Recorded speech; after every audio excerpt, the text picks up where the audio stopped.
You're not tired, you're compressed. There's a distance between what you feel and what you show, and that distance is draining your life force. "I'm fine" has become your survival script. But you're not fine. You never were. You smile not to alarm people, hold back tears in bathroom stalls, blame your chest tightness on caffeine. But it's not caffeine. It's accumulation of grief you never voiced, of sadness you never allowed, of fear that became so normalized it now wears your face. And the worst part? They told you this was strength, that holding it in is maturity, that ignoring pain is spiritual. They lied. And maybe right now, as you feel that lump rising in your throat, you're finally ready to admit, you're not weak, you're human. And pretending not to feel is no longer sustainable. This culture trained you to numb yourself. From childhood, you were rewarded for composure and punished for emotion. You learned early that feelings make others uncomfortable, and discomfort is social suicide. So you adapted. You crafted characters. The funny one, the strong one, the spiritual one. All designed to hide the messy truth. Because feeling deeply is dangerous, right? No. The real danger is living disconnected, smiling with dead eyes. Society isn't collapsing from weakness. It's collapsing from emotional suppression disguised as progress. And I know this, because I wore that mask too. I swallowed tears with resentment. I called control consciousness, and I paid the price in silence. Maybe this is the only video you truly needed, not to fix your life, but to bring it back to the only place it ever truly lived, your ability to feel. From your first years, you were emotionally housebroken. When you cried, they told you, don't be a baby. When you were afraid, you're strong. When you got angry, stop being dramatic.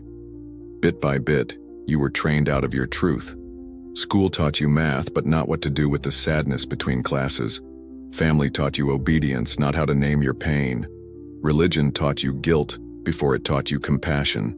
Every institution shaped you, not into someone who feels, but into someone who performs. You weren't raised to understand emotion. You were raised to survive it. Robert Cialdini showed us the brain prioritizes social approval over truth. So you reshaped your feelings to be likable. You shrunk your joy, softened your rage, faked interest. That's not personality. That's trauma with a resume. And even alone, you continue performing. Chest tight? Must be stress. Panic rising? Maybe it's just caffeine. Your soul screaming? You answer with another task. You've become a master at ignoring yourself. But your body keeps the receipts. It contracts. It aches. It trembles. And you call it burnout. But it's repressed emotion, vibrating inside you like static. Pretending not to feel has become your greatest unconscious effort. And that's why you're exhausted. Not from life, but from performing life. The programming worked, but now, something is glitching. That glitch? It's your truth. Waking up from the anesthesia. There's a part of you that still sobs silently in moments no one sees. Not because it's dramatic, but because it was never allowed to exist. That part is your unprocessed self. The sensitive one. The angry one. The honest one. You buried it early, in exchange for love that only came when you were digestible. You became the strong one, the smart one, the spiritual one. But all masks are amputations. Jung said the shadow is not evil. It's the truth we're ashamed of. And for you, the shadow isn't darkness. It's the tenderness you silenced, the grief you dismissed, the love you were too afraid to need. Your body remembers even when your mind lies. You say you're fine while your jaw clenches. You laugh while your stomach knots. You manifest while your heart aches. The ego says, I'm healed. But the nervous system flinches like it's still in danger. You've called this growth, but it's just fragmentation, a life lived in pieces. Gabor Mate teaches that much of our illness isn't from what happened to us, but from what we did to ourselves to be accepted. You became likable by becoming less of yourself. And now, even in safety, you don't know how to feel. This disconnection is not confusion. It's betrayal of your own inner world. Pretending not to feel didn't protect you, it erased you. And the more applause you get for being put together, the emptier you become. Because no one's clapping for the real you, only the costume. But there's a fracture in the performance, a whisper in the silence, a vibration in your chest that says, "I'm still here. Will you let me be felt?" They sold you freedom, and you bought silence. They said, "Be emotionally intelligent," but meant, "Be emotionally convenient." Now, you meditate to avoid rage. You journal to suppress grief. You smile while your soul begs for permission to scream. This is the new trap, spiritual sedation. The world applauds your growth while you die quietly inside. Because pretending not to feel is the new currency of success. If you can numb it, package it, monetize it, you win. But you're not winning. You're eroding. Modern emotional capitalism doesn't want you healed. It wants you calm enough to consume. They give you guided meditations, yoga poses, clean aesthetics, all tools that work, as long as you don't actually feel too much. Your sadness is a brand opportunity. Your burnout is a market.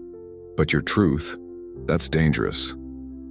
Florence Scovel Shinn said the outer world reflects your inner law. But if your law is still shame, your freedom is still fiction. You keep chasing more peace, more light, more alignment, but you've never actually sat with the ache. And that's the truth. What you call evolution is often just escape. The void you feel? It's not emptiness. It's the absence of truth. A silence left behind by every feeling you denied. You think you're grounded, but you're disconnected. And when you stop pretending, that's when the breakdown starts, and the real freedom begins. There's a moment when holding it together stops being noble and starts being lethal. The armor cracks, not with drama, but with stillness, a silence louder than any breakdown. That's the rupture, not the one that destroys, the one that sets you free.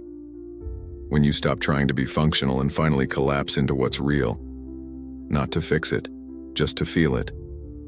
That's where the reconstruction begins.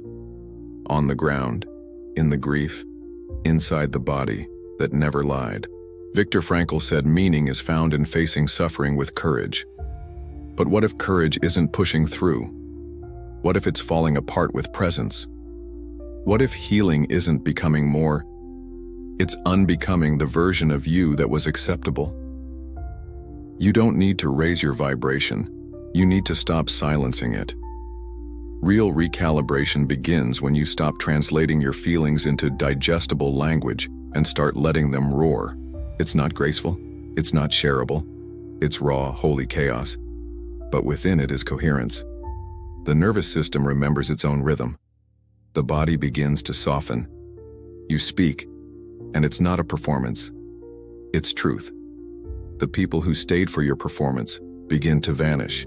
The ones who recognize your resonance begin to appear, and you realize, this frequency, it's not curated, it's you. When you stop pretending you don't feel, the world doesn't get louder, it gets clearer. Your emotions don't drown you, they deliver you to a place deeper than words, a vibration more honest than affirmation, a clarity that doesn't scream, it hums. And in that hum, you remember, you were never broken, just buried under expectations, performance, strength. You don't need permission to feel, you need reclamation. Reclaim the rage, the tenderness, the fear. Let it all vibrate through you without apology, because every time you fake a smile, a part of you dims. But every time you tell the truth, even if your voice shakes, your frequency comes home. No. You won't be easy to digest anymore, but you'll be real. And real is what this world has forgotten how to hold. Be the one who remembers.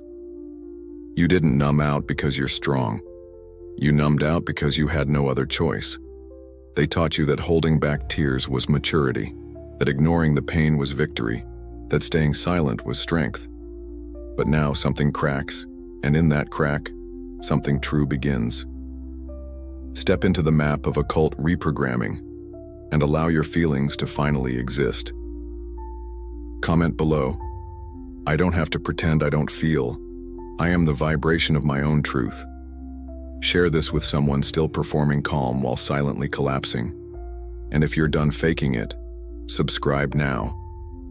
Your soul doesn't want to fix. It wants permission to feel.